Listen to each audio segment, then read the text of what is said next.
My dealer came over empty-handed and cried on my shirt about what assholes men are and how they jerk you around when they stand you up for dates and don't call after and so forth. And she was sucking down my scotch like we were dating, and I wondered, does she think I'm an asshole too? Yeah, me too, I thought. Me too.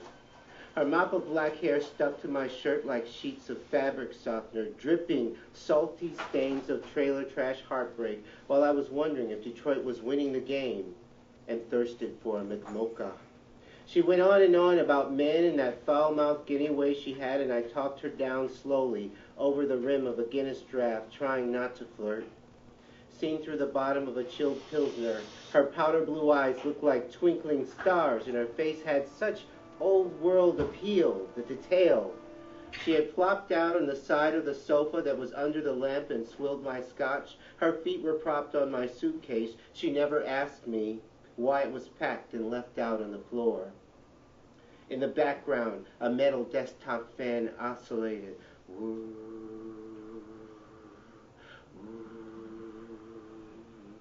You were born in February, right? She asked. No, I said.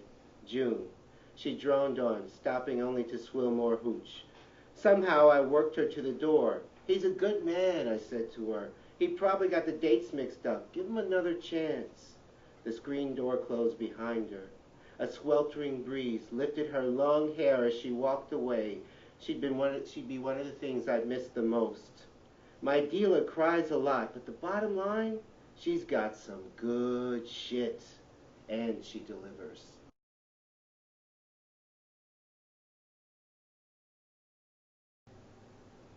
When you call my name, it's like a little prayer. I'm down on my knees. I always felt like Mother's only begotten son when she read me the exploits of Winkin, Blinkin, and Nod, sailing off in a sea of dew, or when she held me up by one arm and spun me around like a dreidel, running, getting nowhere, spinning, turning back in on myself, while she beat the hell out of me with a white extension cord that would drop me to clean the blood that spritzed her hardwood floor. After that tough love, she would cast me down to my room for hours, her only mercy, a stick of Johnson & Johnson's cocoa butter. Then miraculously, I'd hear her call my name, and it was like the voice of God answering my prayer. The purple welts remained for months, but she always forgave me for whatever I did at the age of 5 to make her beat me bloody. Sometimes it was for eating, writing, or opening doors with my left hand. Sometimes it was for mocking her when she did or said something funny to a child, not to an adult. Not an adult who had the godlike power to suspend me in mid-air and spin me around like a dreidel. The last time she held my arms was when she dropped me on my father's porch. She rang the bell and ran off to become a dancer. It's probably blasphemy to imagine God as a go-go dancer.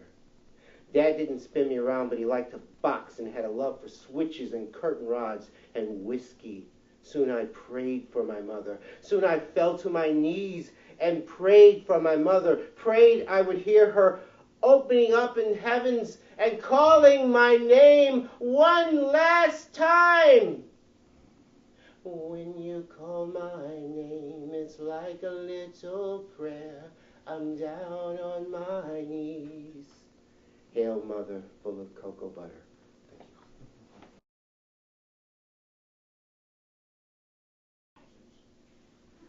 you. The day is still.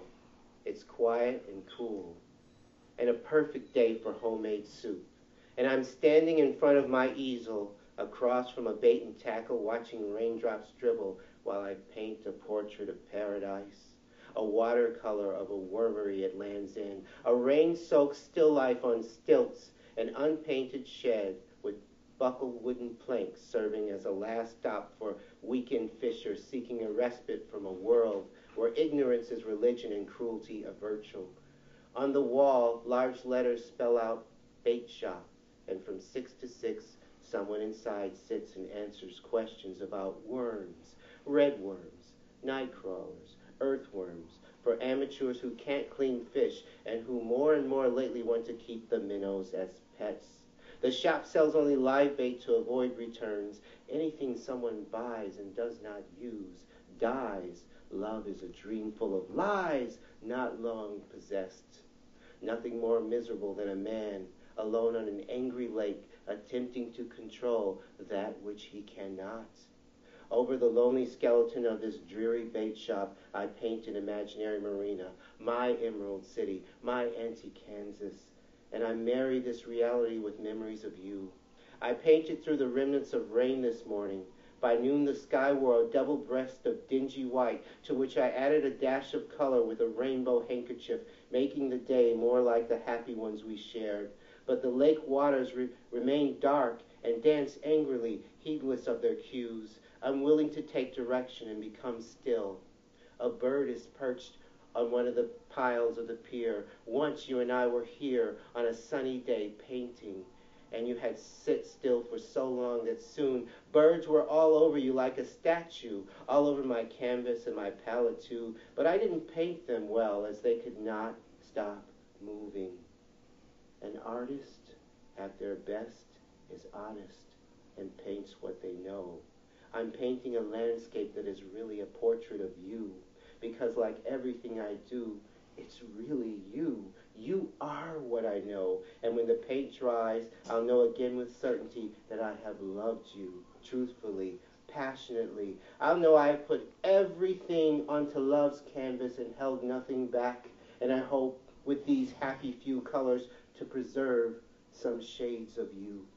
As I paint, I think of the people who still tell me how good you were to them, how honest and plain-spoken, how beautiful, and how to strangers you always looked familiar, like somebody they knew or should know. But I was the one allowed to know the truest you, the surreal you, the dreamer you, your rainbows, your thousand suns, your infinite jests, your static routines and crazy wisdom, your sudden flashes of mirth, the thunder of your furrowed brow, the safety of your embrace, the sanctuary in the crook of your arm. I am rudderless without you, lost a knee without you, losing a second hip without you, hairline further back without you, fingers cannot curl without you, heart cannot break without you, and the glasses, I always seem to grab the wrong pair without you. So I paint you. I paint a truthful day to replace the portrait over the mantel above my diplomas and a pimento jar of fallen teeth in a home that was always way, way, way too cold. I'll play scratchy old records that suddenly become new, and I'll dance around in circles. Around in circles I'll dance with you, an old man in a rumpled red sweater, wearing the wrong glasses and missing a few teeth, dancing with your portrait until the moon becomes the sun, doling out his days like precious pills, forgotten amid the constant struggle to keep warm. I gave you pretty clothes to the army in exchange for salvation. It was a bargain, but the good deed was tainted because some of your dresses, the ones we bought that were special, I just could not give away, just could not ever imagine anyone else wearing. They still hang in the closet, phantoms that as real as the sound of the waves I paint, lapping beneath the buckled boards of the bait shop as I stand alone on this pier, a blotch of red in the background of a painting, only visible to the naked eye of birds and God. Sometimes I stare at you, and I drink bitter spirits until the moon becomes a sun while I think of you, and the way you told me words too good to be true, such as, till death do us part, or I do. I think of the way we would nightly pick out your shirts to match your slacks, your shoes to match your dresses, the way you would clean your uppers, soles so meticulously with disinfecting wipes so I could polish them until they shone like glass. I shared my heart with you, conjoined by an organ of fire. Then a jealous God took you away from me. I lost my center. All my seasons now are winter, and I awake therein, not with rage, but with a whimper. I am a worm lying dormant in a bait shop cooler. Only death and the prick of the hook are real. The red sweater, I still have the one you gave me, the one that zips The lining has unraveled and worn itself out. It leaks fibers everywhere like memories of a love that never dies, though all else is forgot. The reasons people die are varied and unfathomable, but depending on our proximity to them, we can bring them back. The way one cuts a rose bush down and its branches, it still keeps growing back, back, back from the brink. So I paint 1,000 portraits till you come back to me. And now I look upon my finished work and see a wharf roofed over with rainbows, an old man in a ratty red sweater at the side of a boat which he is not ready to board, an all-seeing bird on a jetty's pile, cotton clouds the color of dirty snow, and in their rolling mist a triptych of two lovers who meet, embrace, and depart. You are and will always be as close to me as your childlike laughter in my ears when I carried you lighter than air over the threshold of our first house on Faust Street the day we wed. And though you have fled, not even death can divorce us. May God forgive me for ranting of things I cannot change. I'll take you back home now. There is still enough daylight for homemade soup and dessert, and then I'll sit very still, and hear you laugh. Sanctuary is found in the stillness.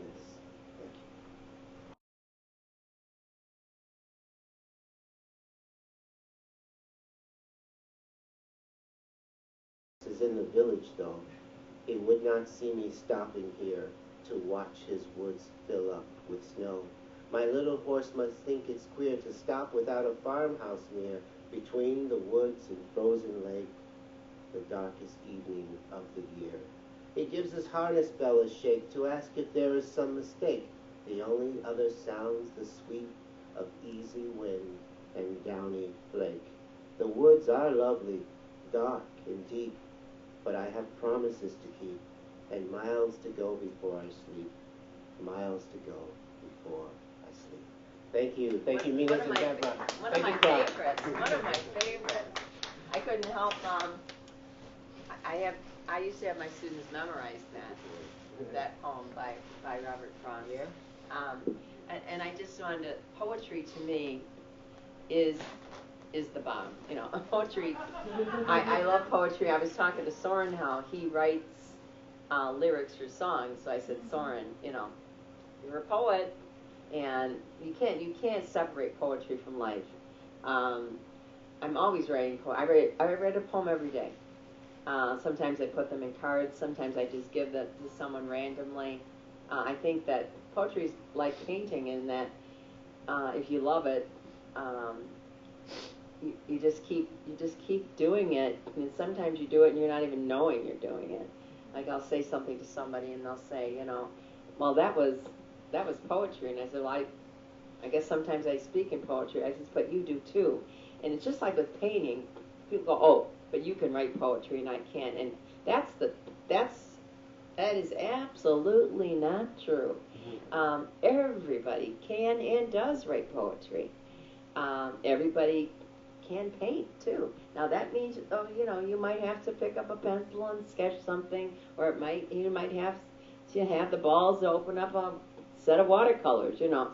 But the poetry thing, we are all writing poetry, and unfortunately, some of the poets we hear the most are some of our people that maybe we don't like their meaning. Maybe we're not moved by their inspiration, but they're getting the credit. So what I want to say to you is, you're beautiful people inside and out. You have good experiences, bad experiences, in between experiences. Let your poetry ring. Thank you, writer. You let your poetry ring here today. Thank you, Deborah, for having us here. Thank you, Soren. You let your poetry ring and sing and dance, because your music is so rhythmic, and poetry in its rhythm. It's the rhythm of poetry, not just the metaphors. It's the rhythm and the richness of poetry that affects us without knowing it. Sometimes it just is. I used to know a woman who could make the sky purple, the same metallic hues as the color of her hair. She believed in the balance of order. But whose life is balanced? Whose life is ordered? We took a long time to say goodbye to each other, me and this dye job possessed of magical powers to, even in the chill of December, raise the dead and make sunflowers stand up tall as light poles.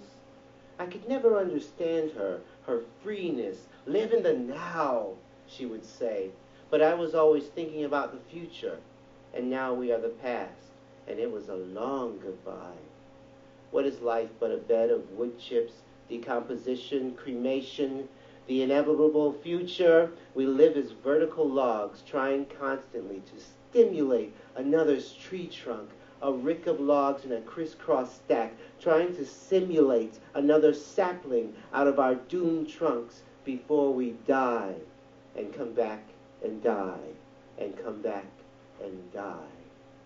I met a magical tree once, and though I took shade beneath her leaves for a long while, I am certain of only 3 things about her: that at twilight she could spread her branches and make the whole sky purple, and that she lived in the now, and that we had a long, long goodbye.